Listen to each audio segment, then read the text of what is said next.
爸爸还没有读书，他说有一个锅，人家叫砂锅，说他要卖砂锅鱼头，人家说那个砂什么水，砂哦，那好像沙子的沙吧。我输人不输丁啦，我要煮的话一定要不输人家啦。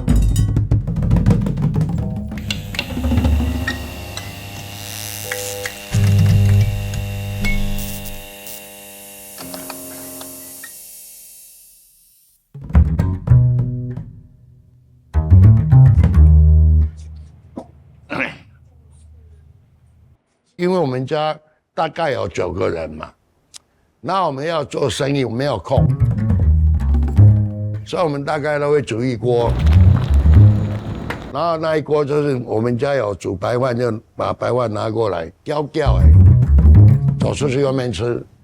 砂锅鱼头那个砂锅本来叫砂锅菜，就是以前台湾的那种大锅菜，人多嘛。那一煮的话就煮很多嘛。还有一种原因就是过年过节煮很多样，那每一样要每天给它加热很麻烦，干脆把它丢在一起加热一次就够了。我们都叫菜味了。我一直觉得菜尾汤是一个很有趣的议题，因为有些台湾我们在取菜的名字的时候，它都有特别的意涵。比如说佛跳墙，你不会认为佛是真的跳过墙吧？菜尾汤就真的是菜尾吗？后来开始读书，然后你开始发掘以前的文献，原来菜尾汤其实是以前在办桌的时候，大家会谢谢邻居来帮忙。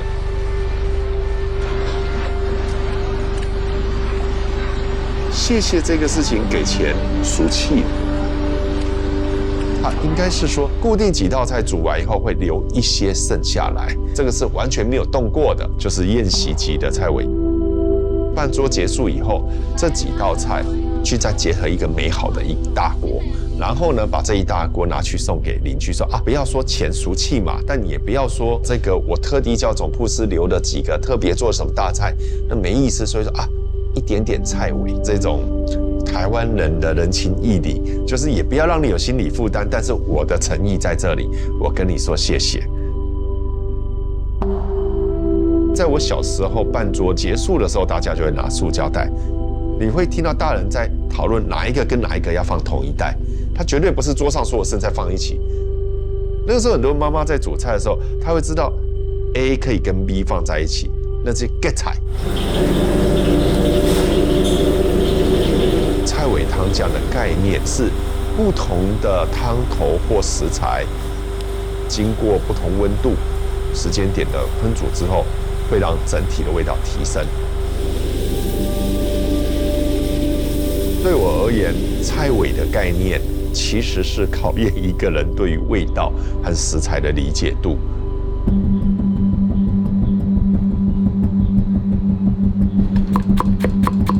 菜尾如果以我食品科学的概念来谈的话，它其实有一个特殊的名词叫加成反应。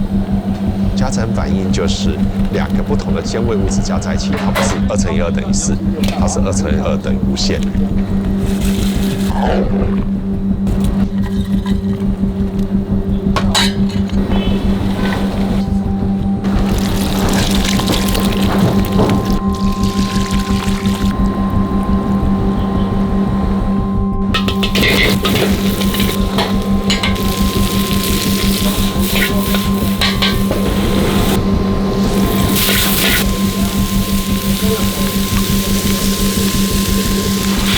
所以我们在讨论的这个概念性，就是你把怎样的食物放在一起，它会更美味。最高等级的就是宴席级的菜尾，因为它等于是3至5道菜结在一起。好，那一般而言，家里面就是看妈妈的手艺咯。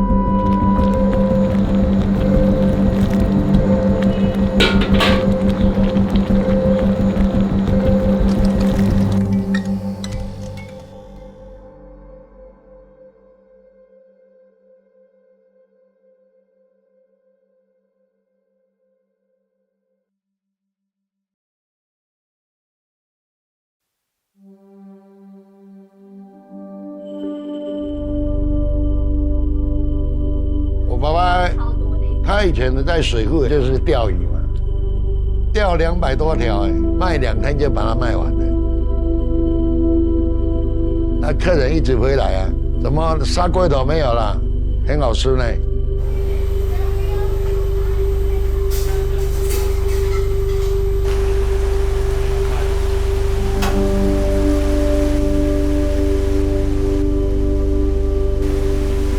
我爸爸真少年就童星，你知道吗？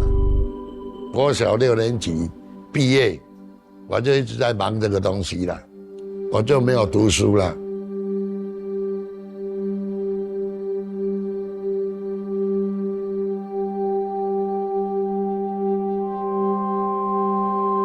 砂锅鱼头，在我学习跟学的过程里面，我知道它是一个大菜。嘉义的林聪明，他可以把它变成一个具嘉义或者是台湾的市井小吃，我觉得这个件事是蛮了不起的。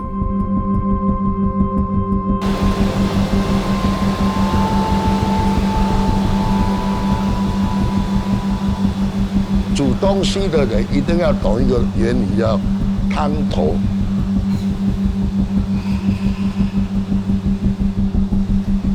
砂锅头它前置作业是要20个小时。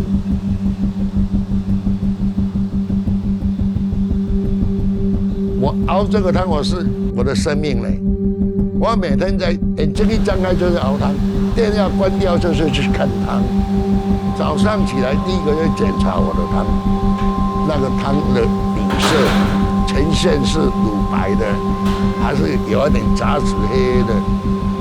你把这个东西弄好，再来说你要放什么东西。汤头没有弄好，什么都不用讲。这个汤弄好以后，你加什么东西都好喝。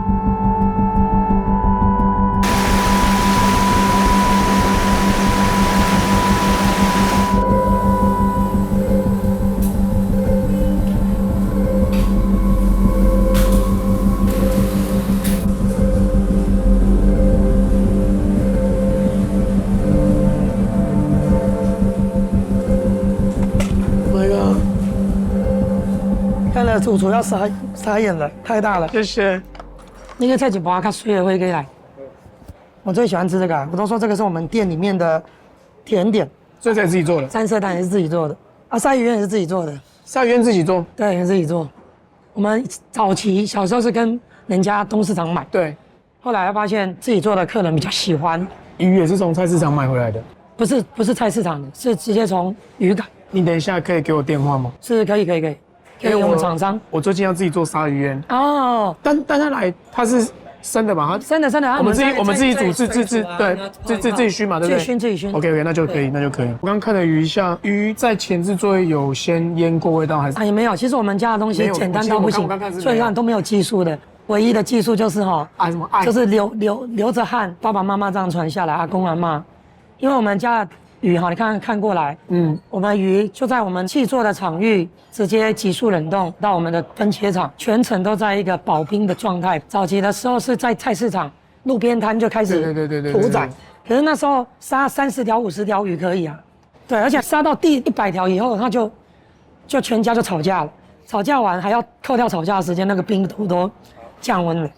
对，然后我刚刚看了一下菜单，龙虎斑也是最近才放进去的。对，龙虎斑大概我们有契做3年了。过去我们小吃店都只用到鲢鱼头啦、炒鱼头啦、欧溜啦。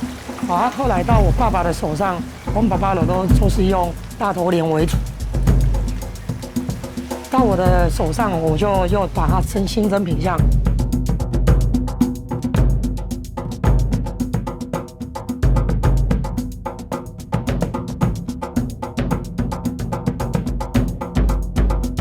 4年多前我就开始去思考如何在契做不同的鱼种，来找到我们一些南部像高雄啊、屏东这些的养殖户，他们一直觉得我们小吃店应该不会去用到比较好、更高档的这个5星级饭店在使用的这样的鱼料理。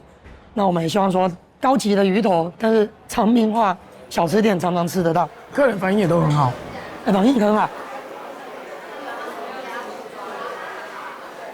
这个里面整碗里面出的这个砂锅鱼头是主角，但是其实最多客人喜欢的就是我们的这个大白菜下去炖煮以后的这个豆腐豆皮的这个滋味。我每次来我都点菜、饭是砂锅菜，是，它的配料就是非常简单清爽，汤底做得很好，吃得很舒服，它没有对它一点都不厚重，然后沙茶味道也淡淡，你一开始会先喝到猪骨汤的味道，当然鱼肉，然后菜味，通话讲就是清爽，所以我说我每次来我一定都是点砂锅菜。我记得我之前来的时候，我被凉菜柜子的白色吓到。哦，你的车子很炫哦。跑车，就是要清脆一点的，里面不能空心的。1639。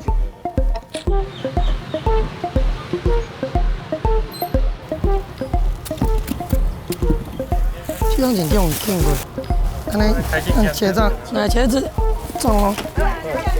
3889。好，谢谢。哎呀，咖啡笋啊，哎，最近较散了。这个从我阿嬷的时候都开始买，40年有了哦。谢谢，等我您照顾。好，来去哦，谢谢。好，拜拜。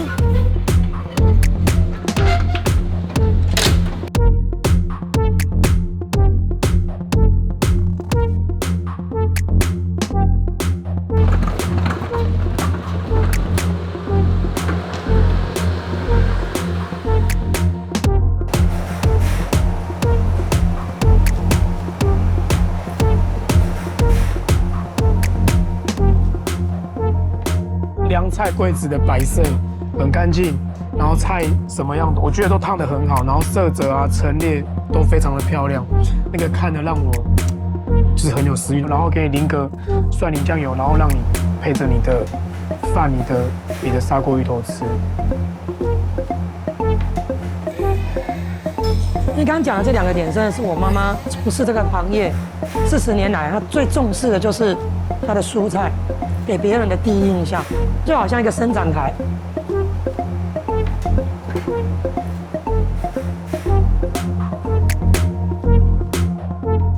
鸡肉饭是我来你们这里，这个太有名了，是砂锅鱼头太有名，所以我根本不会想象到鸡肉饭可能比旁边的几家还要来得好吃。再吃一下，看有没有跟你上次吃的一样。一样。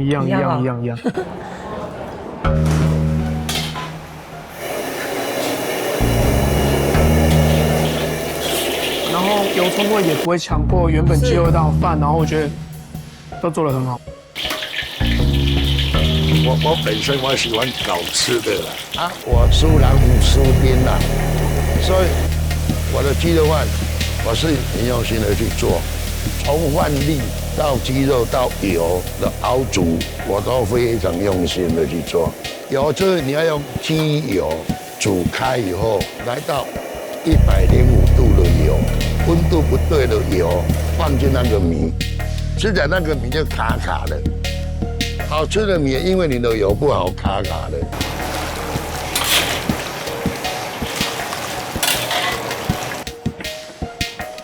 这是我们的火鸡，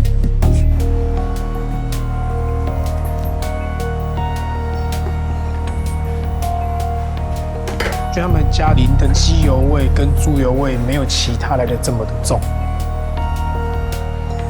我觉得那个平衡性做的蛮刚好的，可以让你很轻松的把这碗鸡肉饭吃完，然后配着它的砂锅鱼头，配着它的小菜。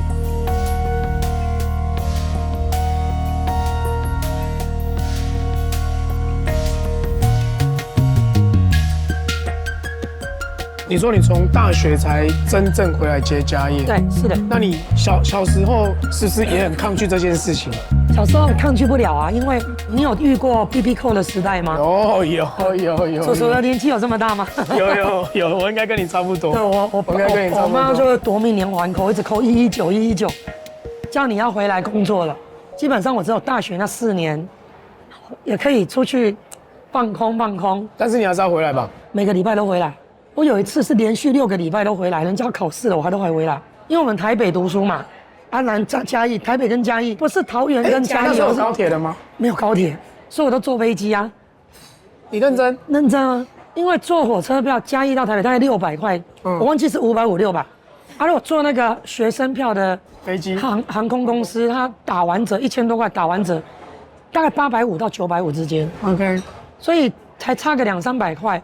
我爸爸当然再辛苦都要去水上机场带我回来，我就骑车去那个松山机场坐飞机回来。所以你应该说你从小就是耳濡目染家庭的工作，所以你看久你就知道这个怎么处理，然后这个东西怎么做。对，那你就说正式回来的就是大学毕业那一年。对，那你正式回来的时候，你还有在请教爸爸或妈妈说，哦，这个东西我应该怎么做，一些细节，因为以前你的我懂，那个心里是你问到重点了，就是你也不知道你要拒绝还是不拒绝，然后你又很抗拒，然后你又很烦。对我来讲，那是应该蛮挣扎的一个期间。到底是你释怀，还是爸爸妈妈好说好没关系，反正我们年纪也大，我们也可能再做几年我们做不动，那就放给你。我这样讲了，我认为我爸爸他是交给女儿，你就是要做比我更好，不然你就不要做。我妈妈呢，我妈妈是处于不教，她不会教，她教你的时间有屁肉戏，她就是要边骂我们边学。所以我必须综合这2个的优点，懂生存的挣扎。所以有时候不是在学工作，是在学一个沟通相处。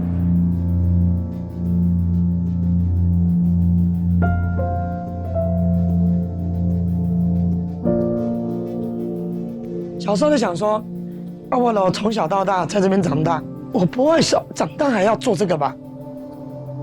可是我的内心里面，我是喜欢这份工作，但是我并没有想象我长大以后的日子都要在这个地方。可是后来我大学毕业的时候，我们店刚好那一年要重新装潢，我想说我先回来帮忙3个月，只是就都没有出去。你看回来到现在已经第19年了。